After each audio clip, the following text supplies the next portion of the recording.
Au nom de Dieu qui nous accueille, au nom de Jésus-Christ qui nous rejoint, et au nom du Saint-Esprit qui anime nos vies, bienvenue à ce culte.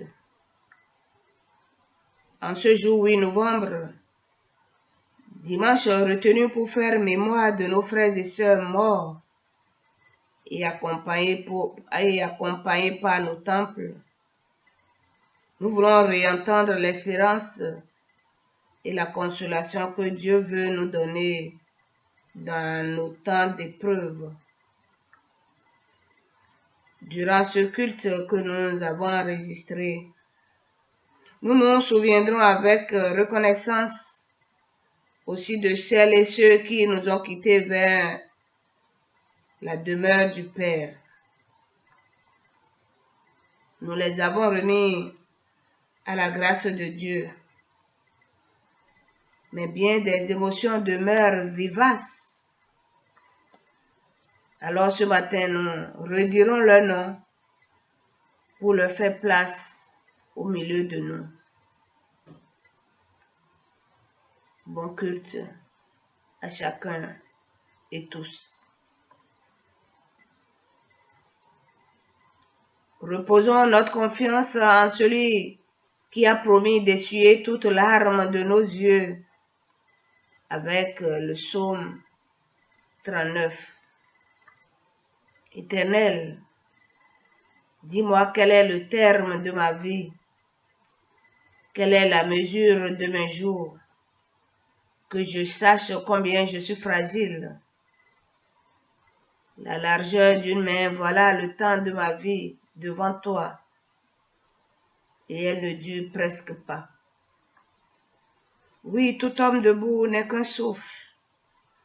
Il va, il vient, mais il n'est qu'une ombre. Il se fatigue beaucoup, mais tout part en fumée. Il amasse des richesses, mais qui en profitera?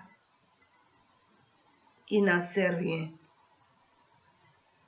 Maintenant que puis-je attendre, Seigneur? Je compte sur toi. Écoute ma prière, Seigneur. Ne reste pas sourd. Je ne suis qu'un hôte chez toi, un passant comme tous mes pères. Écoute ma prière, Seigneur. Ne reste pas sourd.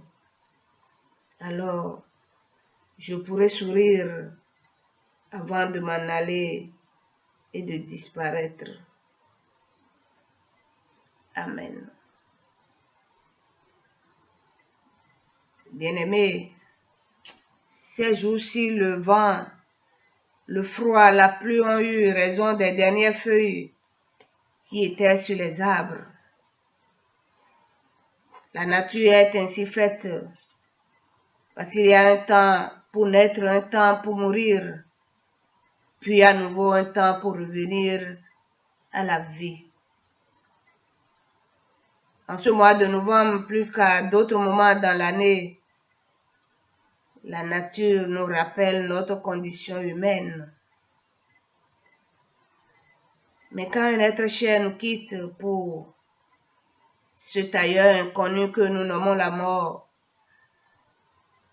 il ne reste pas seulement l'absence. Non, ce n'est pas que l'absence. Il reste des regards, des paroles, des gestes inscrits dans le cœur, des souvenirs, des rires à côté des larmes. Vous les défunts, oui, votre place est vide et vous n'êtes plus assis à notre table et sur nous, votre main ne pose plus sa tendresse. Pourtant, votre présence habite au milieu de nous car le lien d'amour est plus fort que la mort, nous dit Saint Jean. C'est donc maintenant dans la reconnaissance, mais aussi dans l'espérance que nous pouvons nommer celles et ceux qui nous ont quittés ces 2 dernières années et que nous avons accompagnés dans leur dernière demeure ici à Royan et à Saint-Onge-Océan. Jésus dit, « Moi qui suis la lumière, je suis venu dans le monde pour que celui qui croit en moi ne demeure pas dans les ténèbres. » Pour chacun d'eux,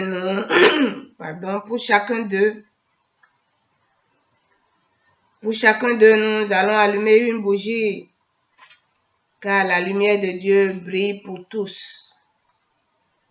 Même s'ils ne sont plus, cette lumière est le symbole de l'espérance des croyants. C'est aussi le signe de la présence de Dieu dans la vie comme dans la mort. Les familles qui souhaitent allumer une bougie pour un être cher peuvent aussi la prêter, car un moment est aussi prévu pour ceux que nous n'avons pas accompagnés ici à Royan et à Saint-Onge-Océan. Nous allons allumer les bougies en souvenir de nos frères et sœurs.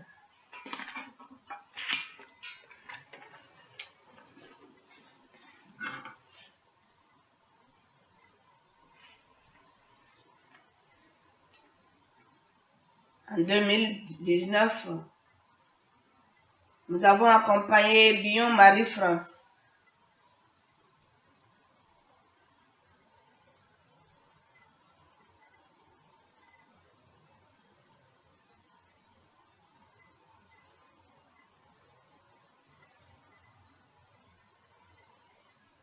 Lucienne Simon née Aubert. René Salo née Renaud. Michel Saulnier. Carole Labbé. Jacques Audouin. Georginette René. Jean-Michel Verdier. Jacques Veronneau. Albert Besson. Gisèle Rateau née Rideau. Lucien Basque.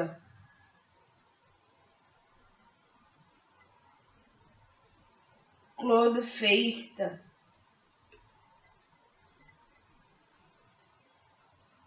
Claire Bazin née Vendeur.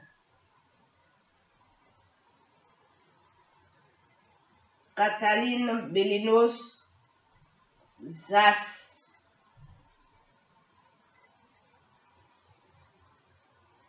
Roger Bellilos.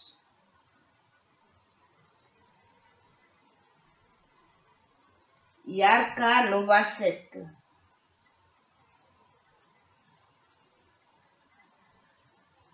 Marie-Blanche Grier née Villot. Pierrette Gadiou. Jacques Collet. En 2020, nous avons accompagné Marlène Besson, Guy Pelot, Jacques Collet, Françoise Martin, Gisèle Micheline Nolin, René Guibaud Neteta, Yvette Courtin née Royer, Michel Rossignol, Jacques Delugré, Paul Péra,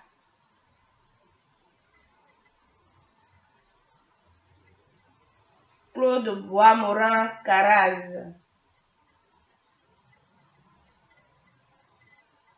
Loïc Boucher,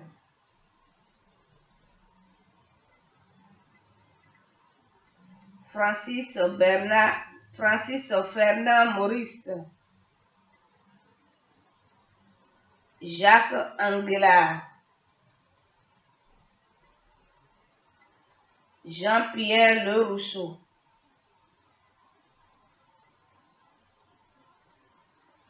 Yvette Tessier,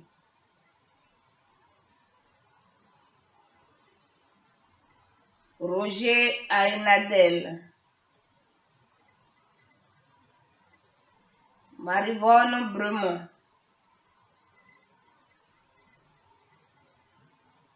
Philippe Grenier, Françoise Piloton,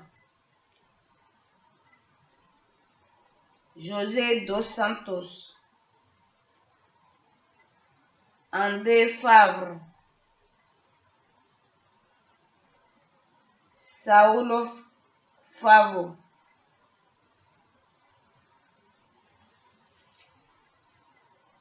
bien-aimés, il y a parmi nous des personnes qui ont perdu cette année 2020 un être cher en dehors de notre communauté ou de nos communautés. Nous voulons allumer 2 bougies pour ces personnes. Nous avons une intention particulière pour Alain Frisato.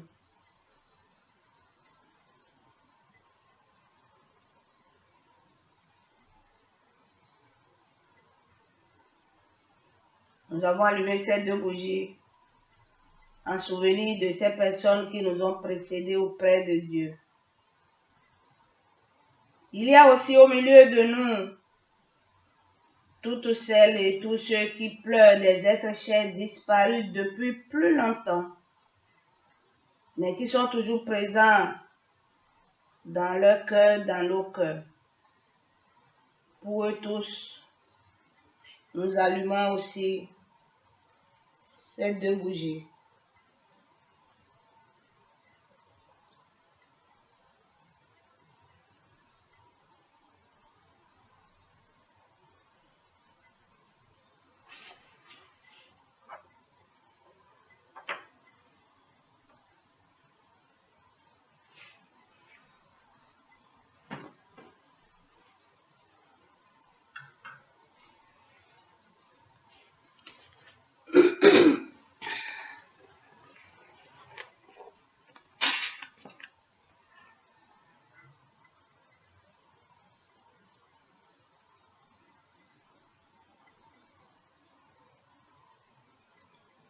Nous prions.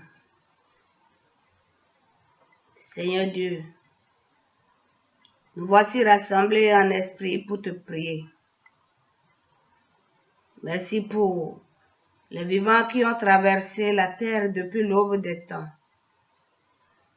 Leurs paroles de pardon, leurs actes de courage, leurs chansons d'espoir et expressions de joie sont parvenus jusqu'à nous et nous ont permis de nous tenir debout dans l'existence.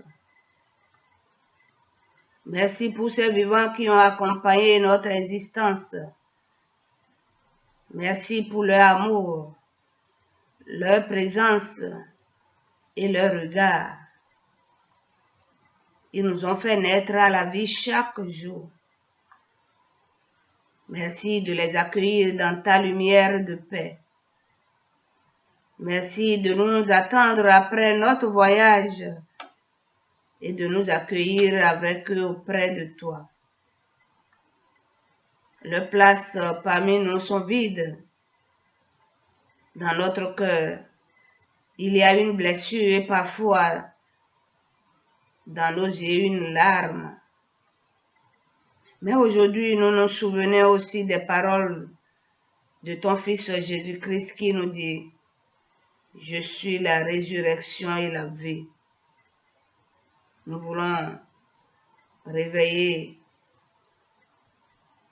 nous voulons relever notre espérance. Oui, que sèchent nos larmes, que nos cœurs soient consolés et que grandisse notre espérance. Amen.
Nous prions avant de lire les Saintes Écritures.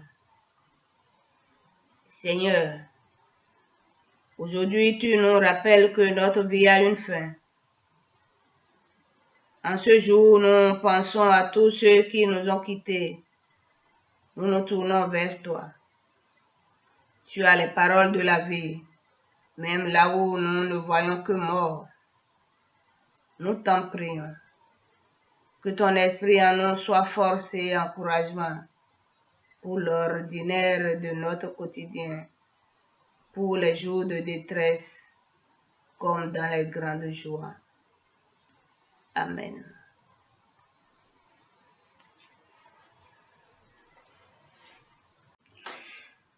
Nous lisons la parole de Dieu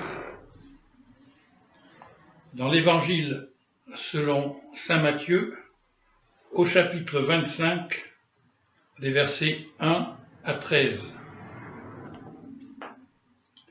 Alors, le royaume des cieux sera semblable à 10 vierges qui, ayant pris leur lampe, allèrent à la rencontre de l'époux. 5 d'entre elles étaient folles et 5 sages. Les folles, en prenant leur lampe, ne prirent point d'huile avec elles. Mais les sages prirent avec leurs lampes de l'huile dans des vases. Comme l'époux tardait, toutes s'assoupirent et s'endormirent. Au milieu de la nuit, on cria « Voici l'époux, allez à sa rencontre !» Alors, toutes ces vierges se réveillèrent et préparèrent leurs lampes. Les folles dirent aux sages « Donnez-nous de votre huile, car nos lampes s'éteignent. » Les sages répondirent « Non, il n'y en aurait pas assez pour nous et pour vous. Allez plutôt chez ceux qui en vendent et achetez-en pour vous. » Pendant qu'elles allaient en acheter, l'époux arriva. Celles qui étaient prêtes entrèrent avec lui dans la salle des noces, et la porte fut refermée. Plus tard, les autres vierges vinrent et dirent « Seigneur, Seigneur, ouvre-nous !» Mais il répondit « Je vous le dis en vérité, je ne vous connais pas. Veillez donc, puisque vous ne savez ni le jour ni l'heure. »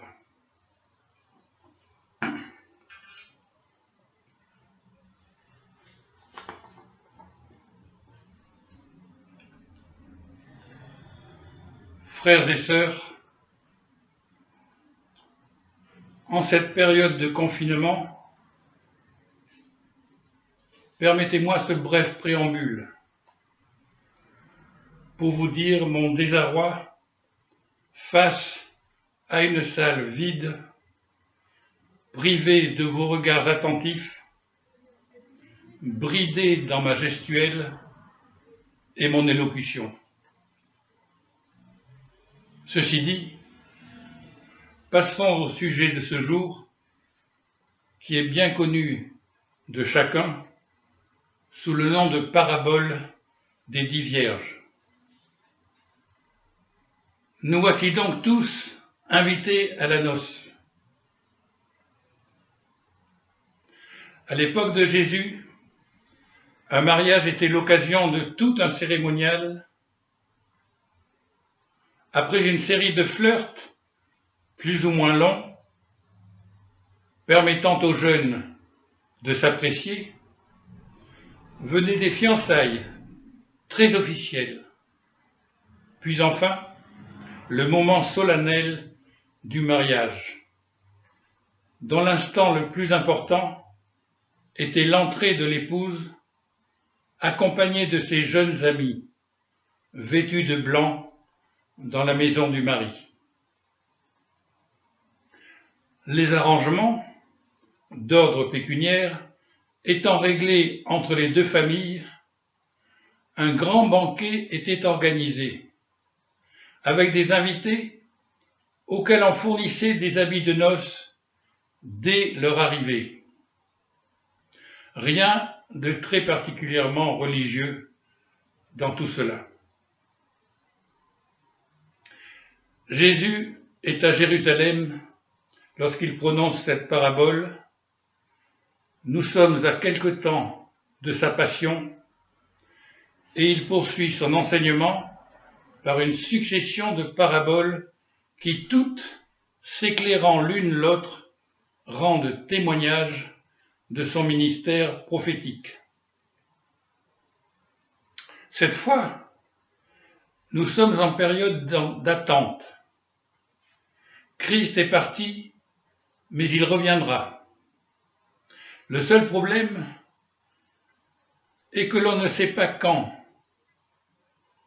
Au 1er siècle de notre ère, au moment où ce texte a été rédigé, chacun pensait que ce serait de son vivant, du vivant de la génération de Jésus, de ceux qu'il avait connus et suivis, lui demeurant obéissant en toutes choses. Cette incertitude est maintes fois soulignée comme dans Matthieu 24, 44.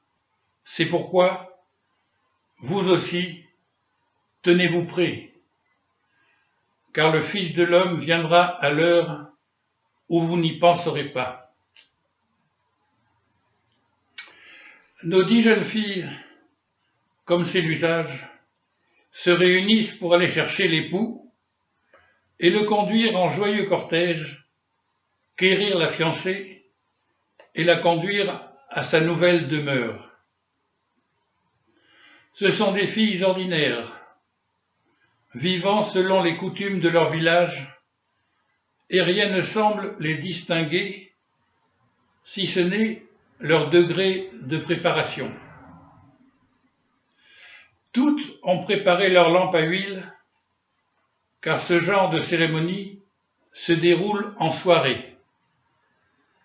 Simplement, il faut de l'huile dans une lampe à huile si l'on veut un éclairage valable pour une fête qui doit durer toute la nuit.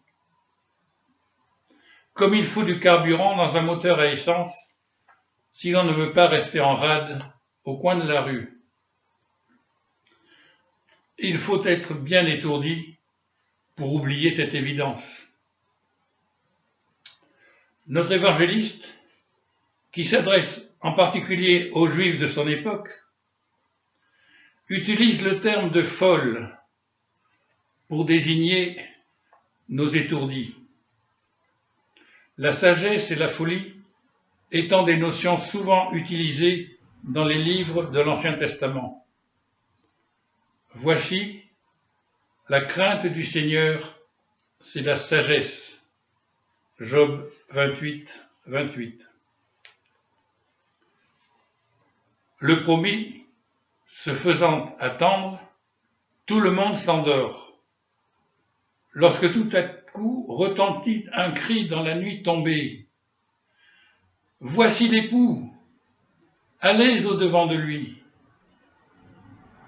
Nos 10 veilleuses, encore endormies, s'affairent à allumer leurs lampes quand 5 d'entre elles s'aperçoivent, mais un peu tard, qu'elles avaient oublié de prendre de l'huile. Que faire? La solidarité entre voisines ou copines ou amies étant une utopie en temps de crise, les voici fort dépourvus, renvoyés à leur solitude. De ceux que l'on prenait normalement pour un groupe homogène de jeunes villageoises, il ne reste que 10 femmes étrangères les unes aux autres, mais apparemment réunies autour d'un ami commun. Chacune de ces femmes est dotée de ses propres qualités et facultés et ne peut en faire profiter ses voisines. Nous assistons à ce genre de situation chaque fois que des risques de pénurie se profilent. Suivez mon regard. Chacune était invitée. Chacune faisait partie du même monde, baignait dans les mêmes traditions, connaissait la loi ancestrale. Mais chacune aussi, dans sa vie intime, avait sa manière à elle de mettre en pratique ce mode de vie commun.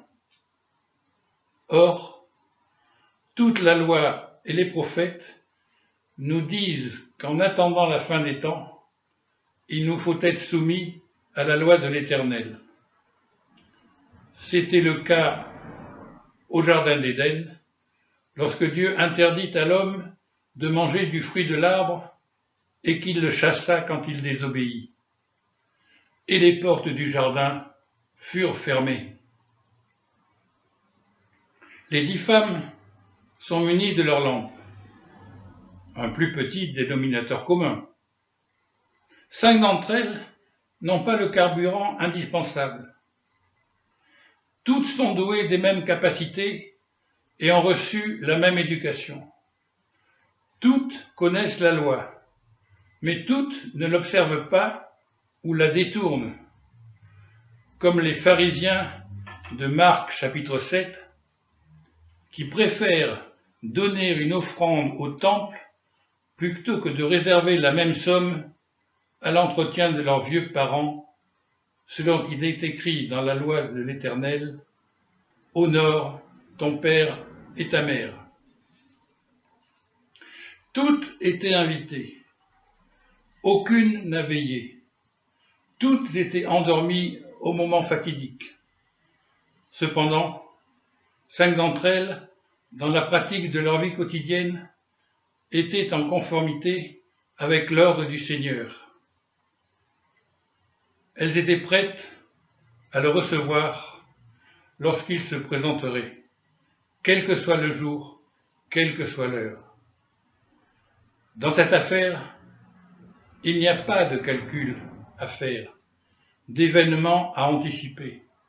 Il faut simplement se tenir prêt par une attitude en conformité avec les commandements de Dieu.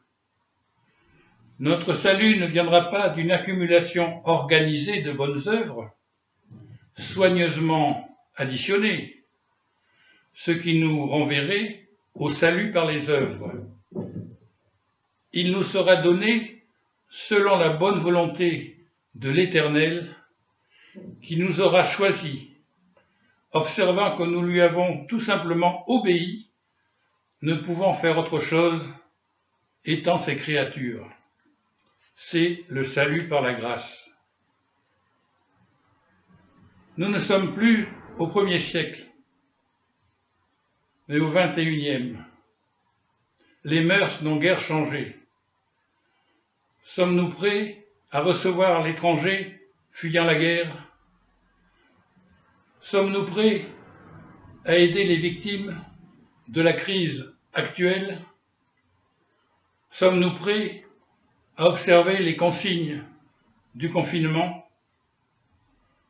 Ces 3 questions nous renvoient toutes au devoir de solidarité. Quelle que soit l'heure de l'arrivée de l'époux, il dira « Je vous le dis en vérité, toutes les fois que vous avez fait ces choses à l'un de ces plus petits de mes frères, c'est à moi que vous les avez faites. » Pour en revenir à nos 5 évincés, laissés désespérés sur le pas de la porte, remarquons leur absence au moment de l'entrée de l'époux dans sa demeure. Elles étaient parties essayer de trouver de l'huile chez quelques marchands des environs, ce qui veut dire qu'elles tentaient in extremis d'être prêtes pour entrer avec les autres, c'est-à-dire de faire leur salut à la va-vite. Mais il était trop tard. Que serait-il arrivé si, reconnaissant humblement leur insuffisance, elles étaient entrées avec des lampes éteintes? Le Maître ne les aurait-il pas acceptées dans sa miséricorde? Il n'en est rien. Il ne sert à rien d'élucubrer. Quand il faut, il faut. Quand c'est trop tard, c'est trop tard. Ce qui compte, aux yeux du Seigneur, c'est que nous soyons là, tels que nous sommes, petits ou grands, dans notre nudité, notre intégrité, notre attente. Nul besoin d'inventer je ne sais quelle offrande rutilante dont il n'a que faire. Et pour rester dans l'actualité, puisque nous fêtons cette année le 50e anniversaire du DEFAP, il me plaît de vous rappeler qu'en 1934, mon propre père est parti avec la mission méthodiste de Londres porter l'Évangile au Dahomey dans la région de Porto Novo. En 2018, en juste retour des choses, il nous est arrivé notre jeune pasteur méthodiste, Chantal Vianou. Veillez donc, puisque vous ne savez ni le jour, ni l'heure. Amen.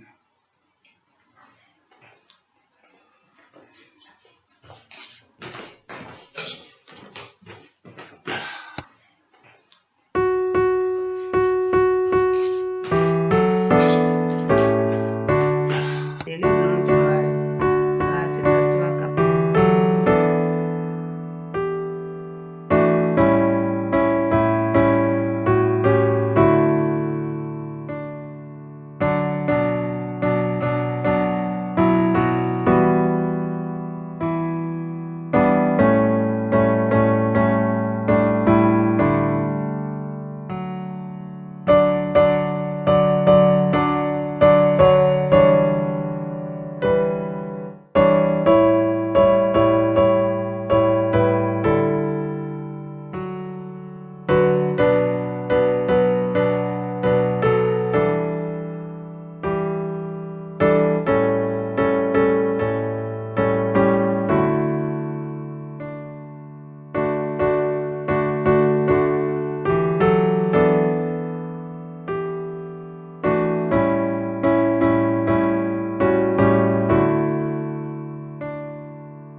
Je vous invite à la prière. Seigneur, toi qui nous recommandes dans 1 Timothée 2 de faire des demandes, des prières, des supplications, des actions de grâce pour tous les hommes, pour les rois et tous ceux qui détiennent une autorité, afin que nous menions une vie calme et paisible en toute piété et dignité. Nous te prions d'être avec toutes les familles qui pleurent des êtres qui leur sont chers en ce moment même et partout sur notre terre, afin que tu les consoles et sois avec chacune d'elles. Nous voulons pendant ce temps de reconfinement dû à la COVID-19 te remercier pour la chaîne de solidarité de prière qui se noue à travers le monde pour t'adresser nos communes supplications. Nous voulons te confier le personnel médical, les autorités politiques et ecclésiales, les forces de l'ordre, tous ceux qui travaillent et s'exposent pour nous à travers le monde. Nous te confions les malades, les sans domicile fixes et les réfugiés, afin que tu accordes à chacun ce qui lui sera le plus avantageux. Nous te prions pour notre monde, afin que les violences de tout genre soient bannies, pour laisser place à la paix, la fraternité, la justice. Seigneur, écoute-nous. Seigneur, exauce-nous. Au nom de Jésus-Christ, notre Seigneur et Sauveur. Amen. Comme les enfants de même Père, disons la prière que Jésus a laissée à ses disciples en disant: Notre Père qui es aux cieux, que ton nom soit sanctifié, que ton règne vienne, que ta volonté soit faite sur la terre comme au ciel. Donne-nous aujourd'hui notre pain de ce jour. Pardonne-nous nos offenses, comme nous pardonnons aussi à ceux qui nous ont offensés. Ne nous laisse pas entrer en tentation, mais délivre-nous du mal, car c'est à toi qu'appartiennent le règne, la puissance et la gloire au siècle des siècles. Amen. Avant de nous quitter, écoutons les paroles d'envoi et recevons la bénédiction de la part de Dieu. La vie continue sur le temps ordinaire, le temps des gestes simples, des souvenirs, mais aussi le temps des projets qui nous tournent vers demain. Remplis alors de foi et d'espérance, nous partons.